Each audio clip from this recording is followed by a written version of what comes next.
Assalamualaikum warahmatullahi wabarakatuh. Alhamdulillahi rabbil alamin.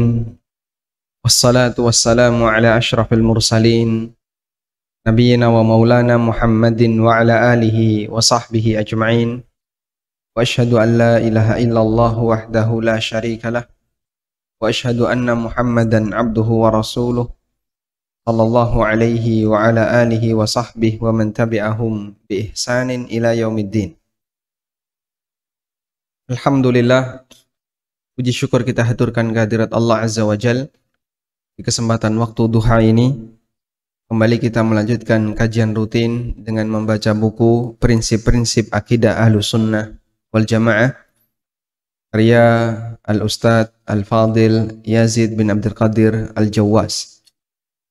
Dan insyaallah kita masuk pada bab yang keempat, kewajiban ittiba, yaitu mengikuti jejak salafus saleh dalam menetapkan manhajnya.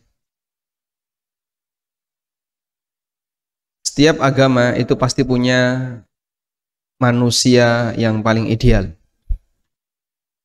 Yahudi, orang yang paling ideal adalah mereka yang beriman kepada Musa dan yang menjadi pejuang-pejuang bersama Musa. Nasrani, generasi yang paling ideal adalah mereka yang berjuang bersama Nabi Isa.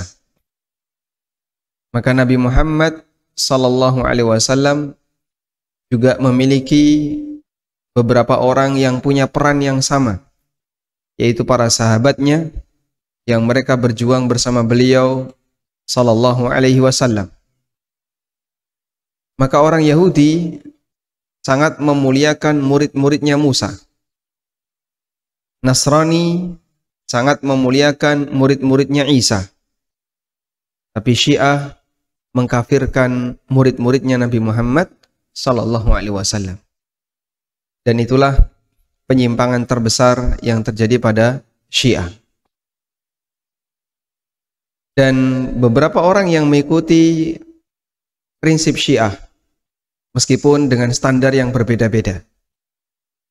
Kalau Syiah, semua yang tidak berpihak pada Ahlul Bait, dia kafir.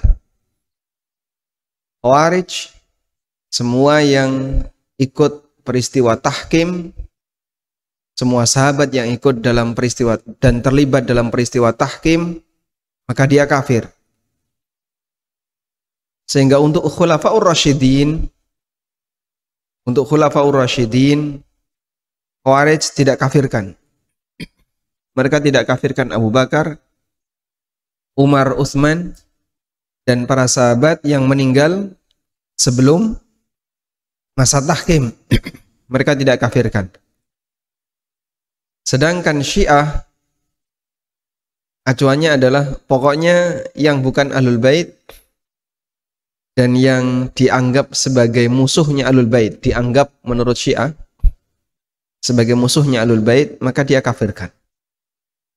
Lalu belakangan muncul generasi atau masyarakat yang dia terpengaruh oleh kelompok Syiah lebih dominan, kemudian mengkafirkan Muawiyah, Amr bin As, dan beberapa sahabat yang lain meskipun mereka bukan kelompok Syiah. Karena itulah Ahlus Sunnah menanamkan prinsip bahwa setiap kita punya kewajiban untuk beragama sebagaimana agamanya para sahabat. Kita akan baca mulai halaman 25. Nah,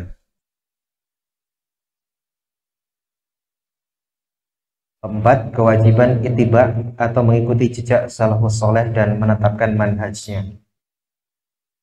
Mengikuti manhaj atau jalan salafus saleh, yakni para sahabat, adalah kewajiban bagi setiap individu muslim. Adapun dalil-dalil yang menunjukkan hal tersebut adalah sebagai berikut. Dalil-dalil dari Al-Quran, Allah Ta'ala berfirman, fa in amanu bimisli ma amantum bihi faqad ihtadaw wa in tawallaw fa innama hum fi shiqaq fasayakfikumullahu wa huwas samiul alim. Maka jika mereka telah beriman sebagaimana yang kamu imani, sungguh mereka telah mendapatkan petunjuk. Tetapi jika mereka berpaling, sesungguhnya mereka berada dalam permusuhan denganmu. Maka Allah mencukupkan engkau Muhammad SAW terhadap mereka dengan pertolongannya. Dan dia maha mendengar, maha mengetahui. Quran Surat Al-Baqarah ayat 137. Melalui ayat ini Allah menjadikan iman para sahabat Nabi radhiyallahu anhu sebagai timbangan tolak ukur untuk membedakan antara petunjuk dan kesesatan, antara kebenaran dan kebatilan. Apabila ahlu kitab beriman sebagaimana berimannya para sahabat Nabi Shallallahu Alaihi Wasallam, maka sungguh mereka mendapat hidayah atau petunjuk yang mutlak dan sempurna. Jika mereka ahlu kitab berpaling, tidak beriman sebagaimana berimannya para sahabat radhiyallahu anhum, maka mereka jatuh dalam perpecahan, perselisihan, dan kesesatan yang sangat jauh. Memohon hidayah dan iman adalah sebesar-besar kewajiban. Menjauhkan perselisihan dan kesesatan adalah wajib. Jadi mengikuti manhaj sahabat Rasul Shallallahu Alaihi Wasallam adalah kewajiban yang paling wajib. Nah,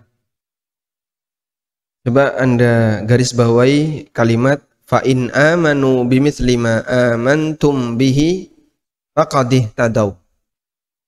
Apabila mereka beriman sebagaimana imannya kalian, sebagaimana imannya kalian. Kalian di sini siapa?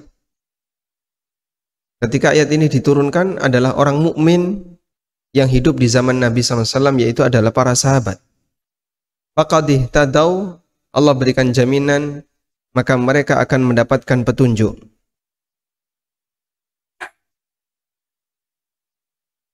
Ibnu Qayyim rahimahullah menyebutkan pemahaman sebaliknya. Fa illam yu'minu bimithli ma amantum bihi faqad dhallu. Kalau mereka tidak mau beriman sebagaimana imannya kalian wahai para sahabat, faqad dhallu, maka mereka akan menyimpang. Sehingga imannya para sahabat menjadi standar tolak ukur untuk melihat imannya orang lain. Karena setiap karya itu ada karya ideal. Siapa yang mendekati karya ideal ini akan mendapatkan nilai tertinggi. Tapi siapa yang paling jauh dari karya ideal, dia akan mendapatkan nilai paling rendah, bahkan dihukum. Sehingga ketika seorang dosen memberikan perintah, instruksi, kerjakan penelitian X, dia akan ngasih standar. Standarnya seperti ini. Semakin sesuai standar, semakin mendapatkan nilai yang tinggi. Kalau tidak sesuai standar, dia bisa tidak lulus. Allah perintahkan kita untuk beriman. Dan Allah kasih kita standar. Seperti apa cara beriman yang benar? Standarnya siapa? Ikutilah para murid-murid Rasulullah Sallallahu Alaihi Wasallam. Sehingga kita beragama sebagaimana agamanya para sahabat. Selanjutnya, nomor 2. Dalil yang kedua, Allah Ta'ala berfirman, wa anna hadha sirati mustaqiman fattabi'uh wa la tattabi'us subula fatafarraqa bikum an sabilih dzalikum wassaqum bihi la'allakum tattaqun. Dan sungguh inilah jalanku yang lurus, maka ikutilah. Jangan kamu ikuti jalan-jalan yang lain yang akan mencerai-beraikan kamu dari jalannya. Demikianlah dia memerintahkan kepadamu agar kamu bertakwa. Quran Surat Al-An'am ayat 153. Tafsir dari ayat ini ada di hadis bawahnya itu. Bagaimana Nabi SAW menjelaskan jalan yang lurus, dan Allah meminta wala tattabi'us subul, jangan mengikuti jalan-jalan yang lain, fatafarraqa bikum an dini, sehingga nanti kalian akan berpecah. Dari hadis ini nanti kita akan bisa memahami apa makna perpecahan yang sejatinya. dan apa makna persatuan yang sebenarnya? Coba kita baca hadisnya. Abdullah bin Mas'ud radhiyallahu anhu berkata, "Attalana Rasulullah sallallahu alaihi wasallam attan biyadihi thumma qala hadza sabilullahi mustaqiman wa khatta khututan an yaminihi wa shimalihi thumma qala hadhihi subulun mutafarriqatun laisa minha sabilun illa alaihi syaitanun yad'u ilaihi thumma qara'a qawlahu ta'ala wa anna hadha sirati mustaqiman fattabi'uhu wa la tattabi'us subula fatafarraqa bikum an sabilihi dzalikum wasaqum bihi la'allakum tattaqun. Rasulullah Shallallahu alaihi wasallam membuat garis dengan tangannya kemudian bersabda, "Ini jalan Allah yang lurus." Lalu beliau membuat garis-garis di kanan kirinya. Kemudian bersabda, "Ini adalah jalan-jalan yang bercerai-berai atau sesat. Tidak satupun dari jalan-jalan ini kecuali di dalamnya ada setan yang menyuruh kepadanya." Selanjutnya beliau membaca firman Allah Ta'ala, "Dan sungguh inilah jalanku yang lurus, maka ikutilah. Jangan kamu ikuti jalan-jalan yang lain yang akan mencerai-beraikan kamu dari jalannya. Demikianlah dia memerintahkan kepadamu agar kamu bertakwa." Masya Allah. Baik. Khatta Rasulullah sallallahu alaihi wasallam khattan biyadi. Nabi sallallahu alaihi wasallam membuat satu garis lurus dengan tangannya. Itu nulisnya di mana, Pak? Di tanah. Ditulis di tanah. Atau beliau gambar di tanah. Garis lurus. Wa khatta khututan an yaminihi wa an shimal. Lalu beliau membuat garis-garis cabang. Dari garis lurus itu dibuat garis cabang. Cabang 1, cabang 2, cabang 3, sebelah kanan dan kirinya. Jadi garis cabang itu bukan garis yang berada di samping, tapi ujungnya, pangkalnya itu nyentuh garis lurus tadi. Menandakan bahwa garis cabang ini bernisbah kepada Islam. Kalau ini garis lurus, sudah, terus ada garis di samping kanan misalnya, yang nggak nyentuh dengan garis lurus ini, kebayang ya? Yang nggak melihat tangan saya, kebayang kan? Garis lurus di tengah. Kemudian saya membuat garis jaraknya 1 meter dari garis lurus ini. Ada yang belok kanan, ada yang belok kiri, ada yang ke belakang, ada yang muter-muter. Nah ini berarti tidak bernisbah kepada Islam. Kelompok-kelompok yang lain yang tidak bernisbah kepada Islam, komunisme, itu tidak bernisbah kepada Islam. Maka tidak ada istilah komunisme syariat atau komunisme Islam, itu tidak ada. Kemudian liberalisme itu tidak bernisbah kepada Islam, meskipun dipaksakan, Muslim liberal. Sehingga kelompok-kelompok ini berada di luar dari garis Islam. Sementara yang dibuat oleh Nabi SAW garis lurus, lalu dari garis lurus ini nyabang. Pangkalnya nyentuh garis lurus, nyabang kanan, nyabang kiri, gitu ya. Berarti dia bernisbah kepada Islam. Asal agama mereka Muslim. Tapi ketika mereka berjalan, ada yang belok kanan, ada yang belok kiri. Artinya kelompok ini tidak keluar dari Islam. Dia masih Muslim. Maka Nabi SAW tidak pisahkan garisnya dari garis lurus. Kemudian beliau katakan bahwa di setiap garis-garis cabang ini alaihi syaitanun yad'u ilai. Di situ ada setan yang mengajak masyarakat untuk belok. Entah belok kanan, entah belok kiri. Ada yang ngajak jadi Mu'tazilah, ada yang ngajak jadi Ahlul Kalam, ada yang ngajak jadi Khawarij, ada yang mengajak jadi Jahmiyah. Kalau Jahmiyah sudah keluar dari Islam ya. yang mengajak jadi kelompok-kelompok yang lain, sufi dan seterusnya. Dengan sufi itu aneka banyak ragam. Dan setan ini bisa bentuknya setan dari golongan jin dan setan dari golongan manusia. Sehingga di masing-masing garis lurus ini artinya ada pentolannya, ada gembongnya. Gembong inilah yang ngajak masyarakat untuk mengikuti garis yang belok-belok tadi. Yang digambarkan oleh Nabi SAW, laisa minha sabilun illa alaihi syaitanun yad'u ilai. Tidak ada satupun jalan yang belok kecuali di depannya ada setan, gembong yang mengajak masyarakat untuk mengikuti garis yang belok tadi. Kemudian Nabi SAW membaca firman Allah, wa anna hadza sirati mustaqiman fattabi'u wa la tattabi'u subula fatafarraqa bikum an sabili. Inilah jalan lurus, jalanku yang lurus, ikuti yang ini. Kalau kau mengikuti ini, kau akan bersatu. Wa la tattabi'u subul, dan jangan mengikuti jalan-jalan yang lain. Fatafarraqa, maka kalian akan berpecah. Berarti perpecahan yang terjadi di tengah umat sebabnya apa? Karena dia tidak mengikuti kebenaran.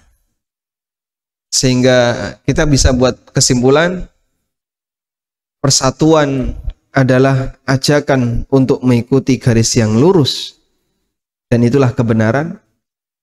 Dan perpecahan adalah ajakan dan memberikan kebebasan kepada masyarakat untuk terserah kamu milih apapun. Sehingga kalau kita perhatikan, orang yang punya pemahaman pluralisme, yang menganggap bahwasanya semua ajaran itu sama kecuali satu, ajaran kebenaran, makanya para pluralis itu paling anti dengan Ahlus Sunnah. Di saat mereka mengakui sekte-sekte yang menyimpang, Bahaiyah dirangkul, sekte-sekte yang lain dirangkul, tapi Ahlus Sunnah tidak boleh dimusuhi. Padahal kata mereka, ya kita ini adalah negara plural yang punya banyak agama dan keyakinan, maka kita harus rangkul semuanya. Sehingga dia menjadi pluralis, menganggap semua keyakinan itu sama. Maka sebenarnya dia itu mengajak kepada masyarakat, silahkan kalian berpecah. Karena perpecahan yang sejati adalah perpecahan batin. Dan batin itu dikendalikan oleh ideologi. Kalau kemudian orang dikasih kebebasan untuk mengembangkan ideologi-ideologi yang menyimpang terserah dia, maka berarti asli dari ajakan ini adalah mengajak kepada perpecahan. Dipahami ya? Maka dua hal yang perlu kita bedakan antara pluralisme dengan pluralitas. Keberadaan negara ini terdiri dari aneka keyakinan, aneka agama, itu realita yang tidak bisa kita tolak. Dan semua yang diadopsi oleh negara, yang diakui oleh negara, tidak boleh diganggu. Sehingga kita tidak boleh mengganggu non-muslim. Dan Islam juga mengajarkan prinsip semacam ini. Maka kita tidak boleh mengganggu ahlu zimmah. Sampai Nabi SAW ngasih ancaman, man qatala dhimmiyan lam yaruh raihatal jannah. Barang siapa yang membunuh non-muslim dhimmi, dia tidak akan mencium bau surga. Dia ngasih larangan yang sangat keras, jangan sampai ganggu orang dhimmi. Sehingga ajaran Ahlus Sunnah juga mengakui itu. Kita tidak akan mengganggu orang lain ketika mereka menjalankan agamanya. Tapi mengatakan bahwa semua ajaran agama itu sama, Tidak ada satupun agama yang mengatakan demikian.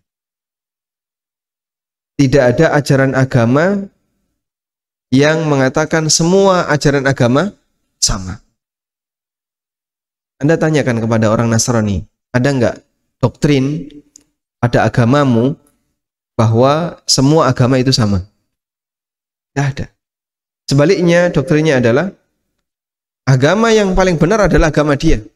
Selain agamanya tidak benar. Yahudi juga seperti itu. Makanya dulu Yahudi dan Nasrani itu tegang.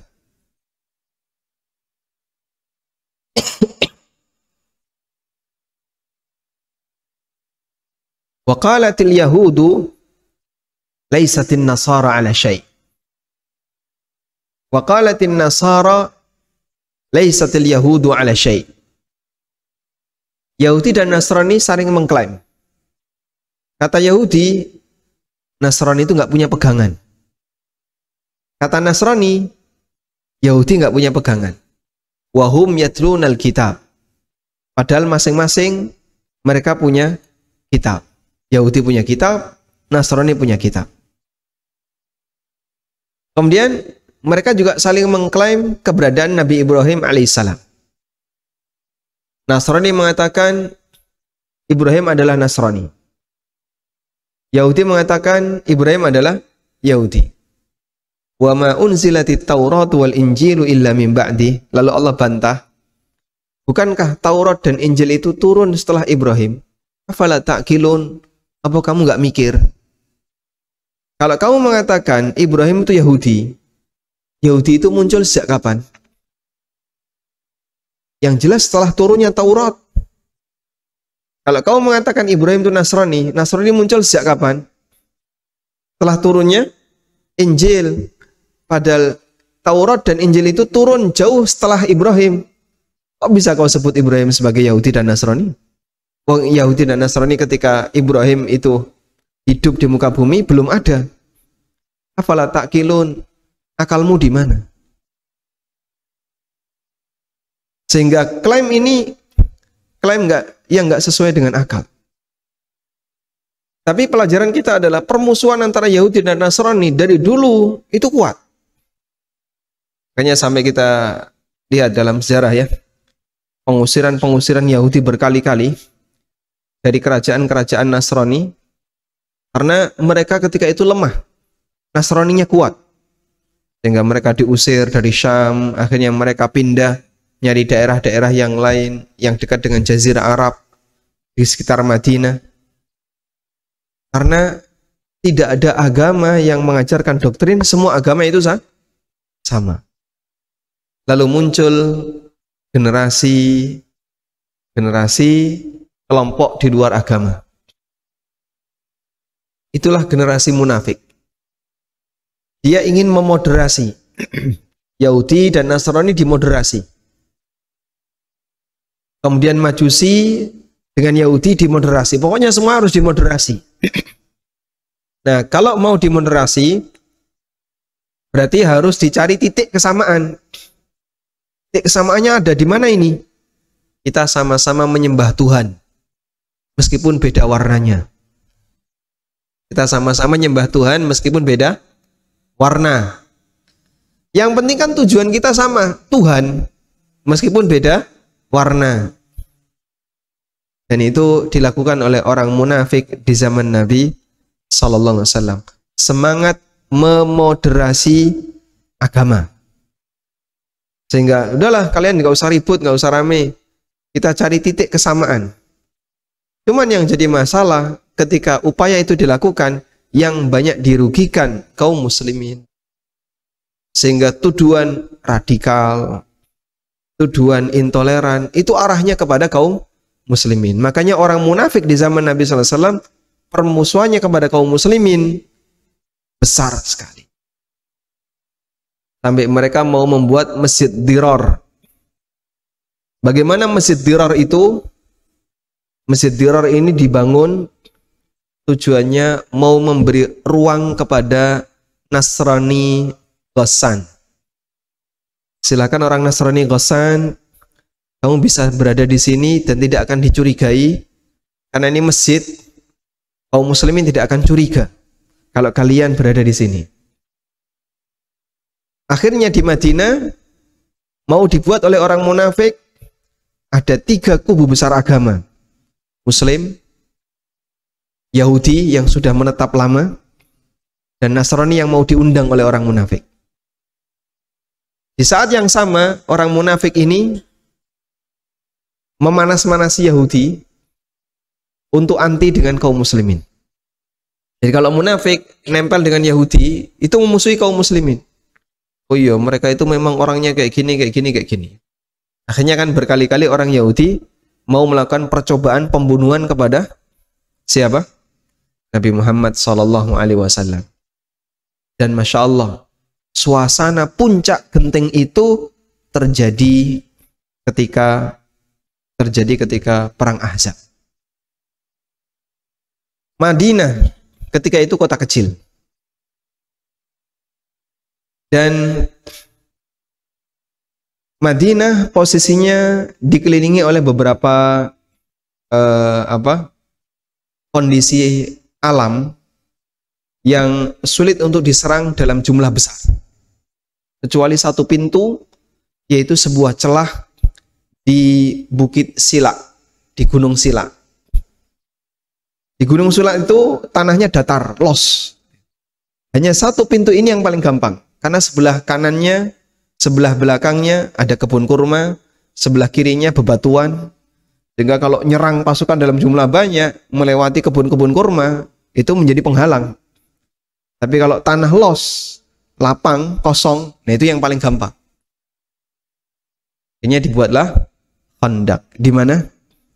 Di celah Bukit Sila tadi. Dan itu kelihatan dari Masjid Nabawi. Kalau kita menghadap ke arah utara, itu adalah Bukit Sila. Baik. Kemudian dari celah inilah mereka mau melakukan penyerangan. Di belakang Madinah ada Bani Quraidah.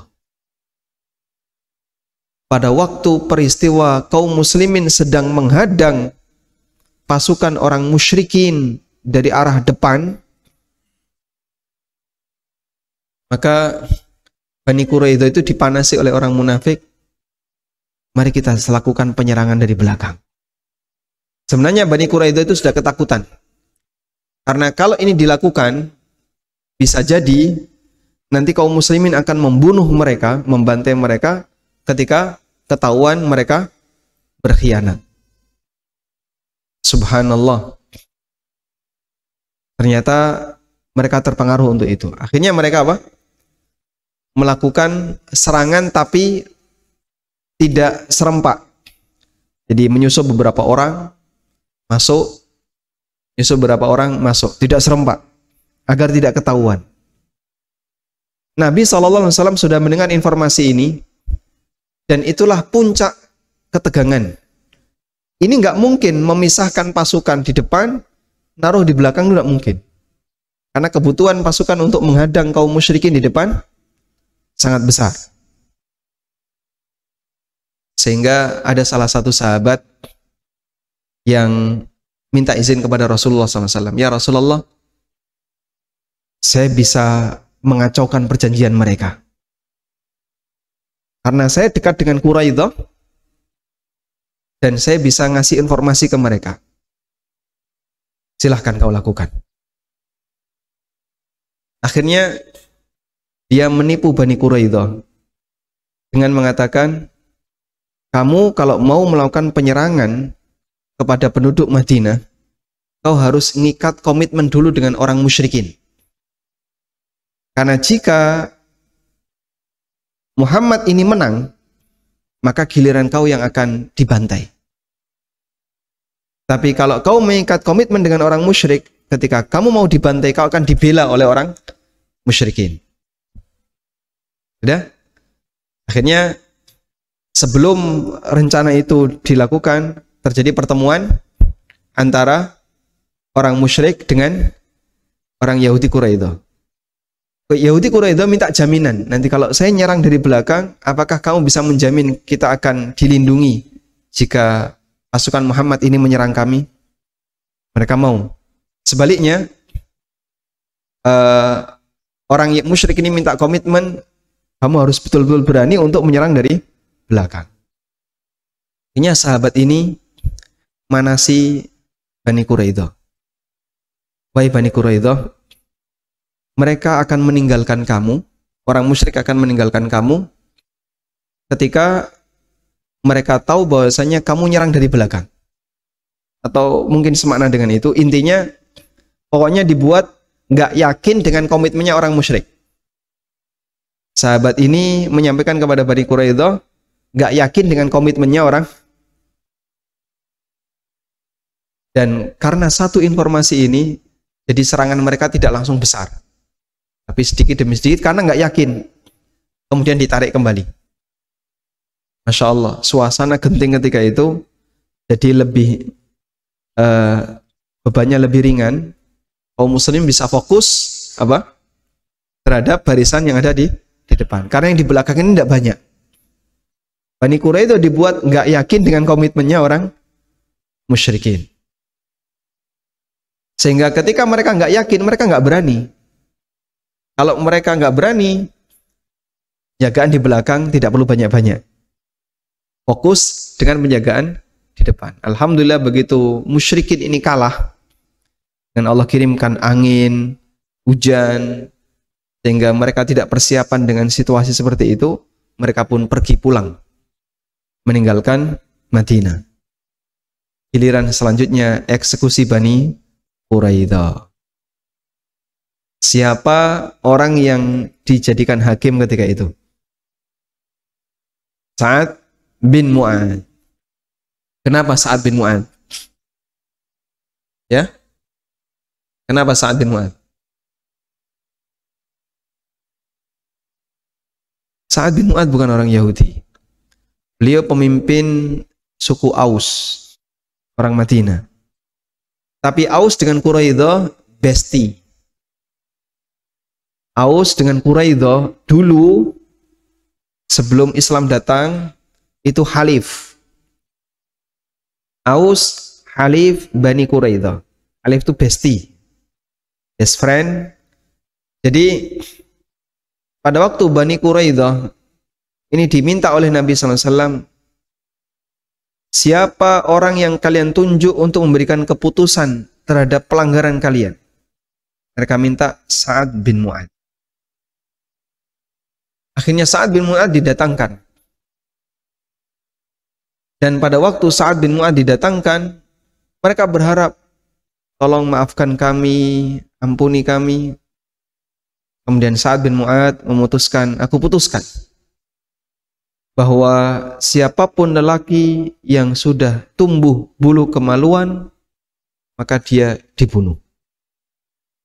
Ya Allah, satu demi satu ya. Wis putih kabeh ya rasa ditakoni ya. Mbah, buka mbah ya ora usah ya. Sehingga yang kira-kira masih meragukan, masih belum keluar jenggot, masih belum nampak ciri-ciri balik, itu sampai dilorot kemaluannya. Untuk dilihat, ada bulu kemaluannya enggak? Enggak ada, dibebaskan. Enggak ada, jadi budak. Kalau ada, dibantai. Sehingga Bani Quraidah mereka dihukum oleh Nabi SAW dengan cara semuanya dibunuh karena mereka pengkhianat. Sedangkan anak-anak dan wanita jadi tawanan. Baik. Ini delo-delo ini ya. Menyampingnya terlalu banyak. Tapi dari situ kita bisa lihat intinya bahwa sebenarnya tidak ada ajaran agama yang mengajarkan, yang memberikan doktrin semua agama itu benar. Maka kita heran kalau ada orang yang mengajarkan prinsip semua agama itu benar. Dan dominan itu datang dari orang Muslim. Mereka buat sebuah komunitas interfaith. Antar keyakinan, interfaith. Sehingga keyakinan A, keyakinan B itu dianggap semuanya seragam. Wallahu a'lam. Selanjutnya, nomor 3. Syekhul Islam. Syekhul Islam. Nah, Syekhul Islam Ibnu Taimiyah rahimahullah berkata, apabila orang berakal yang menginginkan perjumpaan dengan Allah Ta'ala memperhatikan permisalan ini dan memperhatikan keadaan semua kelompok dari kalangan Khawarij, Mu'tazilah, Jahmiyah, Rafidhah, serta ahli kalam yang mendekati Ahlus Sunnah seperti Karramiyah, Kullabiyah, Asy'ariyah, dan selain mereka, bahwa setiap dari mereka memiliki jalan yang keluar dari apa-apa yang telah ditempuh oleh para sahabat dan ahlu hadis. Dan setiap dari mereka menyangka bahwa jalan mereka lah yang benar. Niscaya orang yang berakal akan mendapati bahwa mereka lah firqah-firqah tersebut yang dimaksud dalam permisalan ini, yang diumpamakan oleh Al-Ma'sum Rasulullah SAW, yang beliau tidak berbicara dari hawa nafsunya, melainkan wahyu yang diwahyukan kepadanya. Nah, salah satu di antara kata kunci akidah itu adalah yakin. Orang kalau yakin, akidahnya kuat. Dan ketika akidahnya kuat,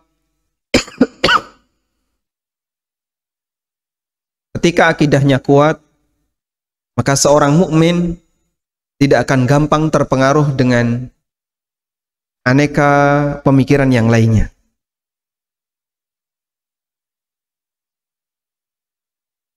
Yakin itu membuahkan ketenangan. Sebaliknya, ragu akan membuat orang jadi nggak nyaman. Sederhana saja. Anda mau naik pesawat, lalu ada informasi, mohon maaf, karena alasan operasional, lalu kan alasannya apa? Operasional. Bahwa alasannya pesawatnya gimana, tetap nanti kalimatnya alasan operasional. Maka penerbangan Anda akan ditunda untuk waktu wallahu a'lam. Andai kan ada pengumuman seperti itu, kira-kira sebagai penumpang gimana, Pak? Ribut mereka, kapan nanti? Terus kepastiannya kapan? Itu hanya padahal paling selisih hanya sekian jam. Kalaupun tidak jam ya hari. Itu ribut sudah. Orang ribut ketika tidak ada kepastian kapan akan berangkat. Ragu hanya mau berangkat kapan, itu orang jadi gak nyaman, jadi gak tenang. Apalagi Anda bisa bayangkan, ragu untuk perkara yang lebih besar. Gak tenang untuk perkara yang lebih besar, yaitu masalah akidah. Makanya orang ketika akidahnya gak tenang, akidahnya masih gampang goyang. Kadang serong kanan, serong kiri, kemanapun dia bisa bergerak. Maka ini orang tidak akan bisa mendapatkan kenyamanan ketika beragama. Mungkin pada waktu masih muda, dia merasa nyaman. Begitu di akhir hayatnya, mulailah keresahan itu muncul. Dan subhanallah, itu ternyata dirasakan oleh banyak sekali ahlul kalam di kalangan kelompok Asy'ariyah, Kullabiyah, Maturidiyah. Ada banyak cerita di mana pendekar-pendekar ahlul kalam ketika mendekati ajalnya itu bingung.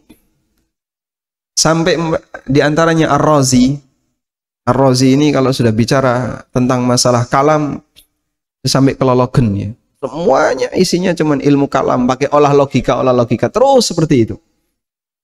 Sampai dia mengatakan, hidup ini sepanjang masa yang aku habiskan hanyalah bingung.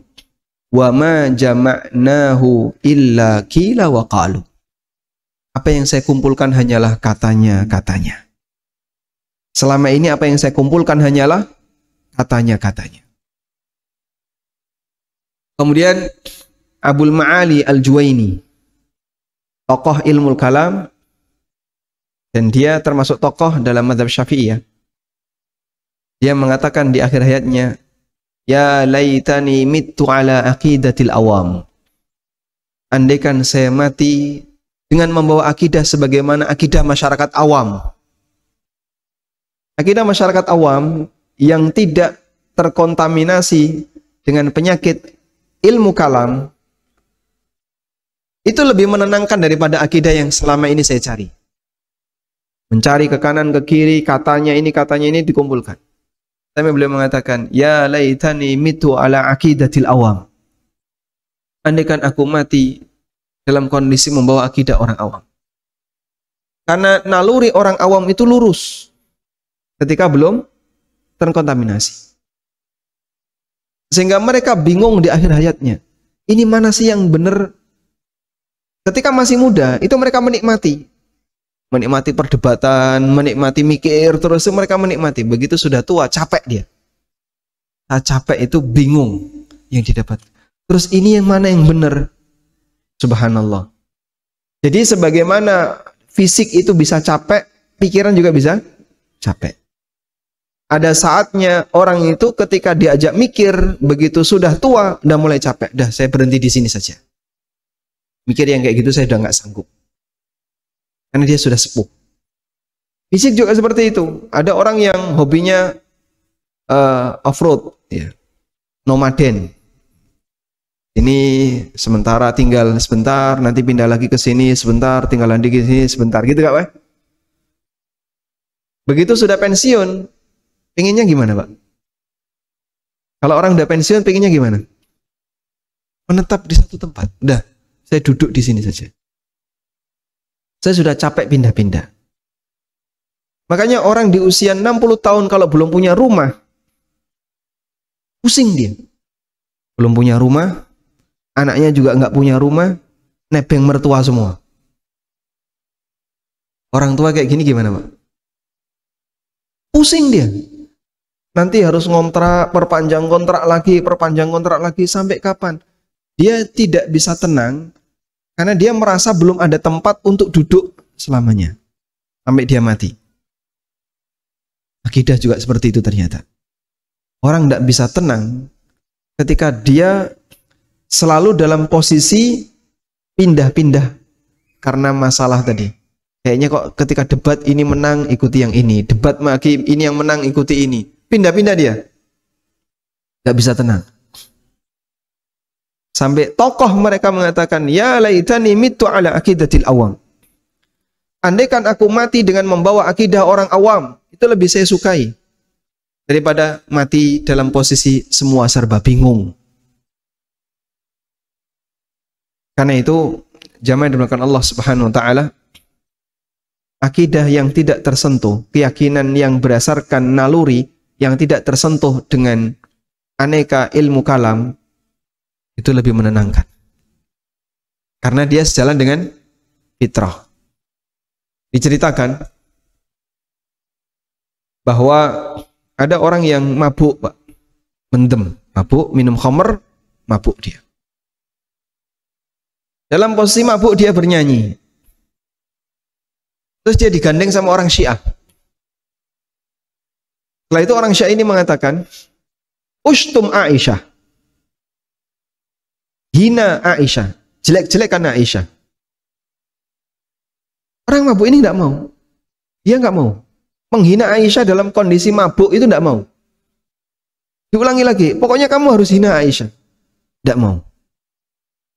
Wa kaifa ashtumu wa hiya ummi.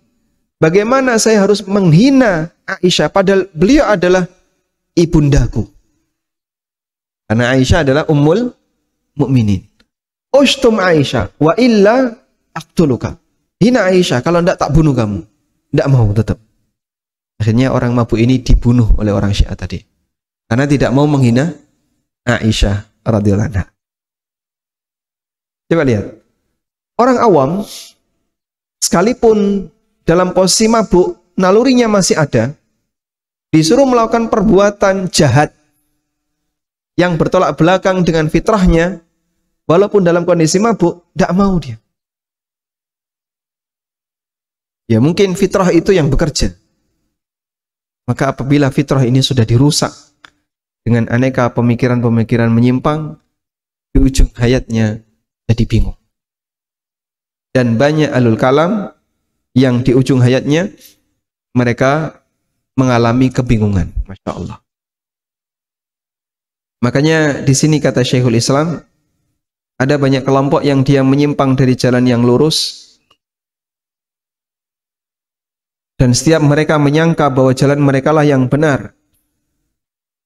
Maka orang berakal bisa mendapati bahwa mereka yang dimaksud dalam permisalan ini, yang diumpamakan oleh Rasulullah SAW, di mana beliau tidak bicara dengan hawa nafsunya, melainkan wahyu yang diwahyukan. Kelompok jalan-jalan menyimpang tadi, kata Syekhul Islam, itu adalah Mu'tazilah, Khawarij, Rafidhah, Kullabiyah, Karramiyah, Maturidiyah, dan yang lainnya. Waliyatubillah. Baik, kita lanjutkan ayat atau poin nomor 3. Dalil yang ketiga, firman Allah Ta'ala, wa man yushaqiqir rasula min ba'di ma tabayyana lahul huda wa yattabi' ghayra sabilil mu'minina nuwallihi ma tawalla wa nuslihi jahannam wa sa'at masira. Dan barang siapa menentang Rasul Muhammad SAW setelah jelas kebenaran baginya dan mengikuti jalan yang bukan jalan orang-orang mukmin, kami biarkan dia dalam kesesatan yang telah dilakukannya itu, dan kami masukkan dia ke dalam neraka jahanam, dan itu seburuk-buruk tempat kembali. An-Nisa ayat 115. Jalannya kaum mukminin pada ayat ini adalah keyakinan, perkataan, dan perbuatan para sahabat radhiyallahu anhum. Karena ketika turunnya wahyu, tidak ada orang yang beriman kecuali para sahabat. Seperti firman Allah Ta'ala, amana rasulu bima unzila ilaihi min rabbihi wal mu'minun. Rasul Muhammad SAW beriman kepada apa yang diturunkan kepadanya, yaitu Al-Quran dari Rabbnya. Demikian pula orang-orang yang beriman. Al-Baqarah 285. Ayat di atas menunjukkan bahwa mengikuti jalan para sahabat dalam memahami syariat adalah wajib, dan menyalahinya adalah kesesatan. Baik. Jadi sebuah kalimat itu bisa dipahami dengan menggunakan 3 pendekatan.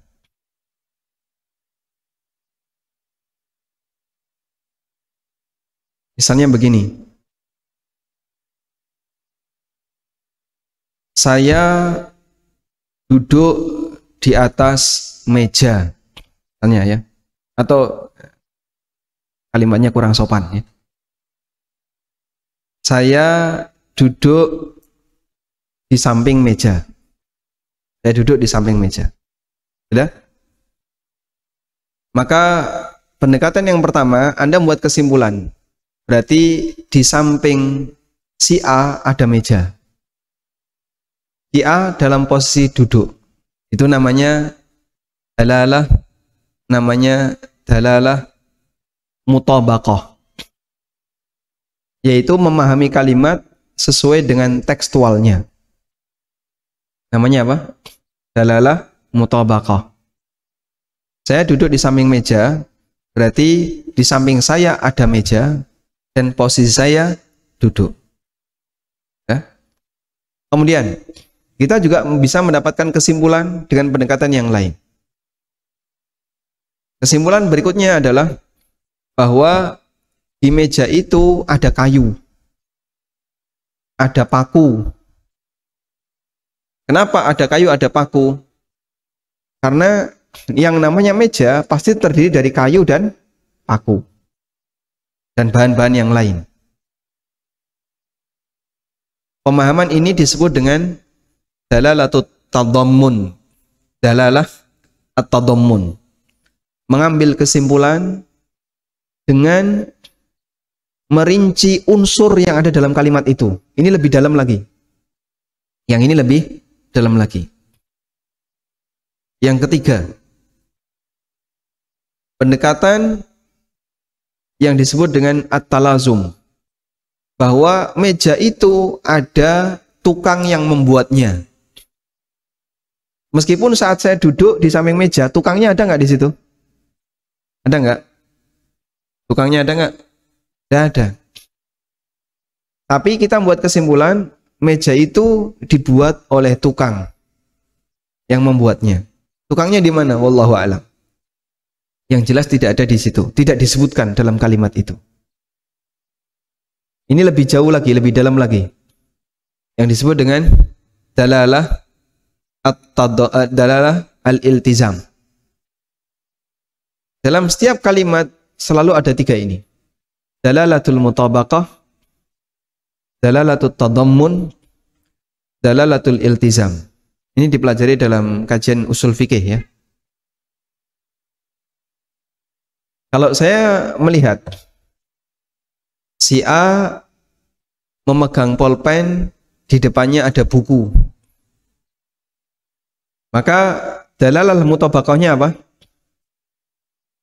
Ya? Si A menulis di buku itu. Ya? Pulpen si A berfungsi. Buku si A bisa dipakai nulis. Bukan kaca yang nggak bisa dipakai nulis. Itu namanya dalalah mutabaqah. Jadi membuat kesimpulan yang sejalan dengan peristiwa yang diceritakan. Dalalatut tadammun menyebutkan pulpen itu ada tintanya, buku itu ada kertasnya. Posisi si A bisa dipakai untuk nulis. Nulis itu duduk, karena kalau orang berdiri susah nulis. Namanya dalalah tadammun, lebih dalam ya. Yang ketiga, si A menulis sesuatu, entah dia dengar, yang dia dengar atau yang dia baca. Namanya dalalah iltizam.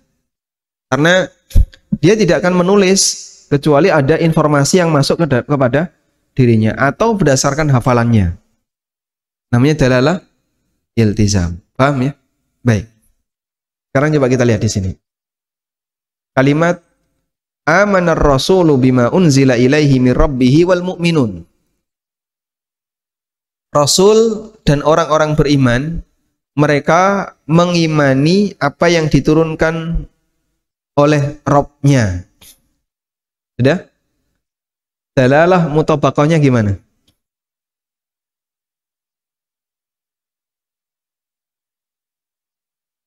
Dalalah mutabaqahnya gimana?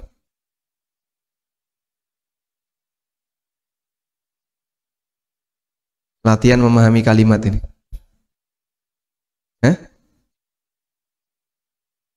Dalalah mutabaqahnya adalah terjemahan tekstual yang bisa Anda buat.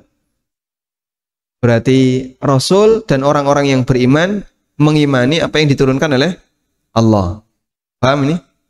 Itu dalalah mutabaqahnya. Yang kedua, dalalatut tadammun. Apa dalalah tadammunnya? Dalalah tadammun, lihat lebih dalam. Unsurnya apa di situ? Rasul yang dimaksud di sini adalah Nabi Muhammad SAW. Karena ini ayat Al-Quran yang turun kepada Nabi Muhammad SAW. Bukan Nabi Adam, bukan nabi-nabi setelahnya, tapi Nabi Muhammad SAW. Sedangkan orang beriman di sini adalah sahabat. Karena saat ayat ini turun, pertama mukmin yang menerimanya adalah sahabat. Dalalatut iltizam. Apabila seluruh mukmin dia beriman kepada apa yang Allah turunkan, berarti dia masuk dalam lingkaran sebagai orang yang beriman kepada apa yang diturunkan oleh Allah Subhanahu wa taala. Meskipun tidak disebutkan dalam teks. Paham ya? Itu namanya memahami sebuah kalimat dalil dengan menggunakan tiga dalalah. Dalalatul tadammun, dalalatul iltizam, dalalatul mutabaqah, dalalatul tadammun, dan dalalah al-iltizam. Contoh, Nabi SAW tawaf dengan menggunakan onta, dan beliau tidak turun selama tawaf. Misalnya ada kalimat itu ya. Berarti apa dalalah mutabaqahnya? Boleh tawaf pakai kendaraan. Sekarang ya skuter. Apa dalalah tadamunnya? Apa dalalah tadamunnya? Boleh membawa binatang masuk ke masjid selama dia suci. Kan ada unsur benda apa yang ada di situ? Ada kejadian apa detailnya di situ? Itu namanya dalalah tadamun. Ya? Yang ketiga, dalalatul iltizam. Dia tidak mencium hajar aswad. Kok bisa Pak? Tidak mungkin naik onta cium hajar aswad. Jatuh. Sehingga boleh bagi orang yang tawaf tidak mencium langsung hajar aswad. Namanya apa? Dalalah iltizam. Dipahami ya? Baik. Nah, kalau terbiasa seperti ini, insya Allah bisa membantu untuk belajar tafsir Al-Quran maupun hadis. Wallahu a'lam. Satu lagi ya, yang keempat. Dalil yang keempat firman Allah Ta'ala, was-sabiqunal awwaluna minal muhajirin wal ansari walladzina tabauhum bi ihsanin radhiyallahu anhum wa radu anhu wa a'adda lahum jannatin tajri tahtahal anharu khalidina fiha abada. Dzalikal fawzul 'adzim. Dan orang-orang yang terdahulu lagi yang pertama-tama masuk Islam di antara orang-orang muhajirin dan ansar dan orang-orang yang mengikuti mereka dengan baik, Allah ridha kepada mereka dan mereka pun ridha kepada Allah. Allah menyediakan bagi mereka surga-surga yang mengalir di bawahnya sungai-sungai. Mereka kekal di dalamnya selama-lamanya, itulah kemenangan yang agung. At-Taubah ayat 100. Ayat ini sebagai hujjah manhaj sahabat karena ia merupakan dalil, maka pengikutnya berhak mendapatkan keridhaan. Jadi tidak mendapatkan pujian kecuali orang yang mengikuti dalil. Oleh karena itu, mengikuti mereka wajib atas orang alim maupun orang awam. Sebagai kewajiban orang yang alim ialah mengikuti dalil. Sebagaimana Allah Ta'ala berfirman, ittabi'u ma unzila ilaikum mir rabbikum wa la tattabi'u min dunihi awliya qalilan ma tadhakkarun. Ikutilah apa yang diturunkan kepadamu dari Rabbmu dan janganlah kamu ikuti selain dia sebagai pemimpin. Sedikit sekali kamu mengambil pelajaran. Al-A'raf ayat 3. Andai kata tidak demikian, maka ia berhak mendapatkan hukuman dan tidak berhak mendapatkan keridhaan. Maka perhatikanlah. Nah, Allah Ta'ala menyebut as-sabiqunal awwalun minal muhajirin wal ansar walladzina taba'ahum bi ihsan radhiyallahu anhum wa radu an. Kita pakai 3 tadi ya. Dalalah, mutabaqah, tadammun dan iltizam. Orang-orang yang pertama kali masuk Islam, as-sabiqunal awwalun, itu ada 2, muhajirin dan ansar. Sudah? Lalu ada satu kelompok lagi, yaitu yang mengikuti mereka dengan baik. Walladzina taba'uhum bi ihsan, dan orang-orang yang mengikuti mereka dengan baik. Berarti manusia ada 2 kelompok. Pertama adalah pendahulu, yang kedua generasi pengikut. Generasi pendahulu di tengah kaum muslimin ada 2, muhajirin dan ansar. Generasi pengikut karena tidak masuk sebagai pendahulu, jika dia ingin mendapatkan balasan sebagaimana yang diberikan kepada muhajirin dan ansar, dia harus mengikuti muhajirin dan ansar. Sudah? Baik. Maka dari sini kita bisa membuat dalalah mutabaqah. Apa dalalah mutabaqah? Allah meridhai as-sabiqunal awwalun di kalangan muhajirin dan ansar dan orang-orang yang mengikuti mereka. Selanjutnya, dalalah tadammun apa? Dalalah tadammun bahwa para sahabat itu tidak kafir karena Allah meridhai mereka, dan tidak mungkin Allah meridhai orang kafir. Itu kan kandungan makna dari ayat yang lebih dalam lagi ya. Yang ketiga,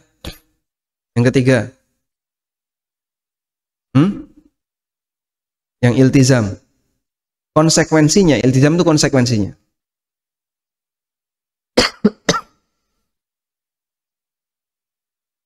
Jika orang ingin mendapatkan balasan sebagaimana balasan yang Allah berikan kepada para sahabat, maka ikutilah. Karena manusia hanya ada 3 kelompok, Muhajirin, Ansor, dan orang-orang yang mengikuti mereka. Kita jadi Muhajirin tidak bisa, karena ini sudah berakhir. Jadi Ansor bisa? Tidak bisa. Ini juga sudah berakhir. Pilihannya tinggal satu. Pilihannya tinggal kau ikuti mereka. Maka kalau pilihan yang terakhir ini sudah nggak mau, ya sudah. Berarti tidak masuk dalam lingkaran orang-orang yang diridai oleh Allah Subhanahu wa Ta'ala. Sederhana ya? Baik. Kan bisa disampaikan kepada masyarakat, kenapa sih kita harus mengikuti sahabat? Ayat ini salah satu di antara dalilnya. Wallahu a'lam. Walhamdulillahi rabbil alamin. Selesai untuk penjelasan dalil dari Al-Quran mengenai kewajiban mengikuti para sahabat. Nah, sahabat itu salaf. Salaf itu artinya apa? Pendahulu. Karena mereka adalah salaf yang terbaik, maka kita sebut salaf as-saleh. Sehingga para sahabat disebut dengan salafus saleh. Ya, meskipun istilah ini bagi masyarakat kita istilah yang sensitif, sehingga sering kita gunakan kalimat ahlu sunnah, tapi yang dimaksud adalah mengikuti prinsipnya para salafus saleh di kalangan sahabat. Demikian, semoga bermanfaat. Wassallallahu ala nabiyyina Muhammadin wa ala alihi wa sahbihi wa sallam. Wa akhiru da'wana anil hamdulillahi rabbil alamin. Wassalamualaikum warahmatullahi wabarakatuh.